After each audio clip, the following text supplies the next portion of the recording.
DY 365 digital পুৱাৰ প্ৰথমটো খবৰৰ সৈতে ষ্টুডিঅ'ত মই মৃন্ময় তালুকদাৰ। এইবাৰ বিজেপি চৰকাৰৰ বিৰুদ্ধে নেমছুৱে কেইবাটাও বিস্ফোৰক অভিযোগ উত্থাপন কৰিছে। অবৈধ বাংলাদেশীৰ নামত বিজেপি চৰকাৰখনে মুছলমানসকলৰ ওপৰত অত্যাচাৰ চলাইছে। ক্ষমতাৰ বলত বলিয়ান হৈ বিজেপি চৰকাৰখনে দেশৰ মুছলমানসকলক হাৰাশাস্তি কৰিছে। মুছলমান জাতিক নিশেষ কৰিব বিচাৰিছে বিজেপি চৰকাৰে। এনেদৰে বিজেপি চৰকাৰৰ বিৰুদ্ধে কেইবাটাও বিস্ফোৰক অভিযোগ উত্থাপন কৰি এতিয়া বিজেপি চৰকাৰক প্ৰশ্ন কৰা হৈছে, মুছলমানসকল ভাৰতৰ নাগৰিক নহয় নেকি? এনেদৰে প্ৰশ্ন কৰা হৈছে আৰু এতিয়া প্ৰশাসনৰ বিৰুদ্ধে সৰ্বোচ্চ ন্যায়ালয়ৰ দ্বাৰস্থ হোৱাৰ হুংকাৰ প্ৰদান কৰিছে নেমছুৱে। ৰাজনীতিৰ চক্ৰবিহুত সুমুৱাই মুছলমান জাতিক নিশেষ কৰিব বিচাৰিছে চৰকাৰে। মুছলমানসকল ভাৰতৰ নাগৰিক নহয় নেকি বুলি এতিয়া চৰকাৰক প্ৰশ্ন কৰিছে নেমছুৱে। আমি যদি চৰকাৰৰ দৃষ্টিত সঁচাকৈয়ে বেয়া তেনেহ'লে আমাক গুলিয়াই মাৰক, আমি বুকু পাতি দিম। এনেদৰেই চৰকাৰৰ বিৰুদ্ধে গৰজি উঠিছে নেমছু। বাংলাদেশীৰ নামত দেশৰ নাগৰিকৰ ওপৰত কিয় অত্যাচাৰ চলোৱা হৈছে বুলি এতিয়া প্ৰশ্ন কৰা হৈছে। মুছলমান মানে বাংলাদেশী বুলি এতিয়া চৰকাৰখনে ভাবিবলৈ লৈছে। ক্ষমতাৰ বলত বলিয়ান হৈ মুছলমানসকলক এই চৰকাৰখনে হাৰাশাস্তি কৰিছে। প্ৰমাণ নোহোৱাকৈ হাত কেৰিয়া লগাই ঘৰৰ পৰা ধৰিবলৈ ক'ত সাহস পালে। প্ৰশাসনৰ বিৰুদ্ধে প্ৰয়োজনত সৰ্বোচ্চ ন্যায়ালয়ৰ কাষ চপাৰ এতিয়া হুংকাৰ প্ৰদান কৰিছে নেমছুৱে। জনতাক অযথা হাৰাশাস্তি কৰিলে জনতা ৰাজপথলৈ ওলাই আহিব আৰু ৰাজ্যত প্ৰবল গণতান্ত্ৰিক আন্দোলন গঢ়ি তোলাৰ হুংকাৰ দিছে এতিয়া নেমছুৱে। ৰাজনীতিৰ চক্ৰবিহুত সুমুৱাই মুছলমান জাতিক বিজেপি চৰকাৰখনে নিশেষ কৰিব বিচাৰিছে। বিজেপি চৰকাৰৰ বিৰুদ্ধে কেইবাটাও বিস্ফোৰক অভিযোগ এতিয়া উত্থাপন কৰিছে নেমছুৱে। ক্ষমতাৰ বলত বলিয়ান হৈ দেশৰ মুছলমানসকলক হাৰাশাস্তি কৰিছে বিজেপি চৰকাৰে আৰু বিজেপি চৰকাৰখনে দেশৰ মুছলমানসকলক বা মুছলমান জাতিক নিশেষ কৰিব বিচাৰিছে। এনেদৰে এতিয়া বিজেপি চৰকাৰৰ বিৰুদ্ধে কেইবাটাও বিস্ফোৰক অভিযোগ উত্থাপন কৰিছে নেমছুৱে।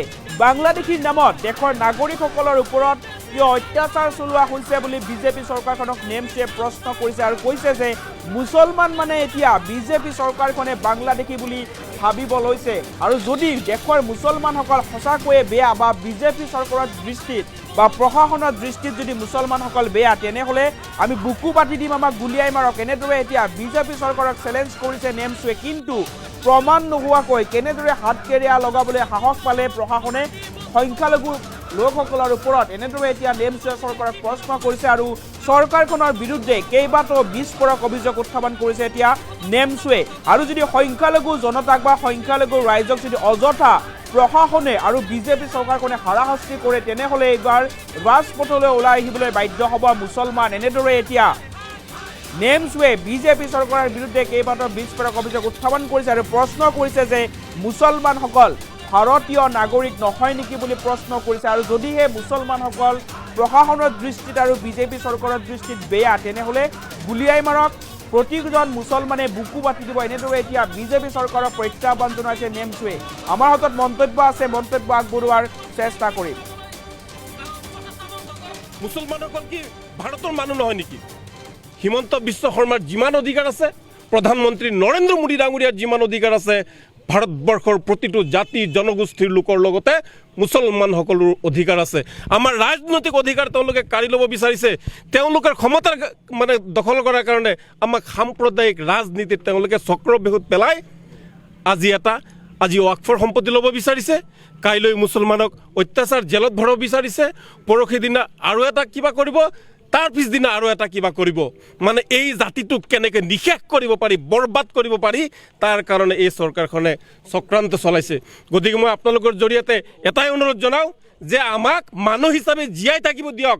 আমিও সংবিধানৰ নীতিৰ আধাৰত আমিও জীয়াই থাকিব বিচাৰোঁ। আমাক পনীয়া সামগ্ৰী বুলি ভাবি খালি নিৰ্বাচনৰ আগত ব্যৱহাৰ নকৰিব। আৰু যদি আমাক সঁচাকৈ বেয়া বুলি ভাবিছে আমাক গুলিয়াই মাৰক না, আমি বুকু পাতি দিম, আমাক গুলিয়াই মাৰক। বিজেপি চৰকাৰ যেতিয়াৰ পৰা ভাৰতবৰ্ষত তথা অসমত তেওঁলোকে ক্ষমতা দখল কৰিছে, ক্ষমতা দখল কৰাৰ পিছতে ভাৰতবৰ্ষৰ যে মুছলমানসকল তেওঁলোকক মুছলমান বুলি ভবা নাই। তেওঁলোকক এটা পনীয়া সামগ্ৰী বুলি ভাবি আছে। আচলতে অসমত যে কি চৰকাৰ চলিছে এইটো ধৰিব পৰা নাই। হিটলাৰটো নাই, কিন্তু হিটলাৰী শাসন চলিছে, জংগৰ ৰাজ চলিছে ইয়াত আইন কানুন নাই। এতিয়া হিমন্ত বিশ্ব শৰ্মাৰ দাদাগিৰিহে চলি আছে। ইয়াত ক্ষমতাৰ বলত মুছলমানসকলক 24 ঘণ্টাই কেনেকৈ হাৰাশাস্তি কৰি থাকিব। আমিও কওঁ কোনো বিদেশী, বাংলাদেশী, পাকিস্তানী কোনো থাকিব নালাগে, কিন্তু এইটো নিয়ম নহয় যে ৰাতি 12 বজাত গৈ কাৰোবাক হেণ্ডকাফ লগাই তুলি আনিব। কোনটো আইনত আছে যে প্ৰমাণ নকৰাকৈ এজন মানুহৰ গাত হাত কৰি লগাব? আমি যিসকল আৰক্ষীয়ে ৰাতি 12 বজাত গৈ হেণ্ডকাফ লগাইছে তেওঁলোকৰ বিৰুদ্ধে আমি উচ্চ ন্যায়ালয়ৰ দ্বাৰস্থ হ'ম। প্ৰয়োজনত আমি উচ্চতম ন্যায়ালয়ৰ দ্বাৰস্থ হ'বলৈ আমি বাধ্য হ'ম। মহামান্য বিচাৰকেহে বিচাৰ কৰিব, আৰক্ষী কোন বিচাৰ কৰিবলৈ? কোনেও নহয়। গতিকে ইয়াৰ বিৰুদ্ধে তীব্ৰ গণতান্ত্ৰিক আন্দোলন হ'ব। মানুহক যদি হাৰাশাস্তি কৰে মানুহ ৰাজপথত আহিবই, আৰু ইয়াতকৈ প্ৰবল গণতান্ত্ৰিক আন্দোলন গঢ়ি তোলা হ'ব। আপোনালোকে নিশ্চয়কৈ জানে যে কেইবাদিন ধৰি বাংলাদেশী ধৰাৰ নামত অসম চৰকাৰে তেওঁলোকৰ গৃহ বিভাগৰ জৰিয়তে তেওঁলোকে বাংলাদেশীৰ নামত বিভিন্ন মানুহক তেওঁলোকে হাৰাশাস্তি কৰি আহিছে। বিভিন্ন বৈধ নথিপত্ৰ থকাৰ পিছতো সেইসকল মানুহক বাংলাদেশী বুলি কৰায়ত্ব কৰি তেওঁলোকক জেল হাজতলৈ প্ৰেৰণ কৰা আপোনালোকে নিশ্চয়কৈ দৃষ্টিগোচৰ হৈছে। গতিকে এই ক্ষেত্ৰত আমি অসম চৰকাৰক ক'ব বিচাৰিছোঁ যে 1971 চনৰ 25 মাৰ্চৰ পূৰ্বে যিসকল মানুহ আহিছে সেইসকল মানুহ ভাৰতীয়, আৰু তাৰপিছত যিসকল মানুহ অসমত অন্যায়ভাৱে অবৈধভাৱে অনুপ্ৰৱেশ কৰিছে তেওঁলোকক বাংলাদেশ হিচাপে চিনাক্তকৰণ কৰা হওক, বিদেশী হিচাপে চিনাক্তকৰণ কৰা হওক, আমাৰ কোনো ধৰণৰ আপত্তি নাই। আৰু সেইসকল মানুহক বিদেশী বুলি চিনাক্ত কৰাৰ ক্ষেত্ৰত অসম চৰকাৰে আমাৰ সহযোগিতা বিচাৰিলে আমি অসম চৰকাৰক পূৰ্ণভাৱে আমি সমৰ্থন জনাম। এই কথাটো আমি বাৰম্বাৰ কৈ অহাৰ পিছতো অসম চৰকাৰে কোনো ধৰণৰ আইনগতভাৱে কোনো কাৰ্য নকৰি অন্যায়ভাৱে অবৈধভাৱে তেওঁলোকে পুলিচৰ জৰিয়তে তেওঁলোকে বাংলাদেশীৰ নামত সাধাৰণ জনতাক কৰায়ত্ব কৰি তেওঁলোকক মানসিকভাৱে শাৰীৰিকভাৱে তেওঁলোকক হস্তনষ্ট কৰি আছে। এই কথাটোত আমি অসম সংখ্যালঘু সংগ্ৰাম পৰিষদ তথা নেমছে তীব্ৰ বিৰোধিতা কৰিছোঁ। আমি অসম চৰকাৰক কৈছোঁ যিহেতু আইনী ব্যৱস্থা এটা আছে যে তেওঁলোকে ট্ৰাইব্যুনেল কোৰ্টৰ জৰিয়তে কোনো মানুহ যদি বাংলাদেশী হয় বা বিদেশী বুলি যদি সন্দেহ হয় সেইজন মানুহক ট্ৰাইব্যুনেল কোৰ্টৰ জৰিয়তে তেওঁক চিনাক্ত কৰি তেওঁক বাংলাদেশলৈ তেওঁক পঠিয়াই দিয়ক, আমাৰ কোনো আপত্তি নাই। এই কথাত আমি সহযোগ কৰিম। কিন্তু তাকে নকৰি তেওঁলোকে অন্যায়ভাৱে ৰাতিৰ অন্ধকাৰত তেওঁলোকে মানুহক উঠাই আনি তেওঁলোকে অত্যাচাৰ কৰিব, এই কথাটো আমি কোনো বাধ্যই মানি নলওঁ।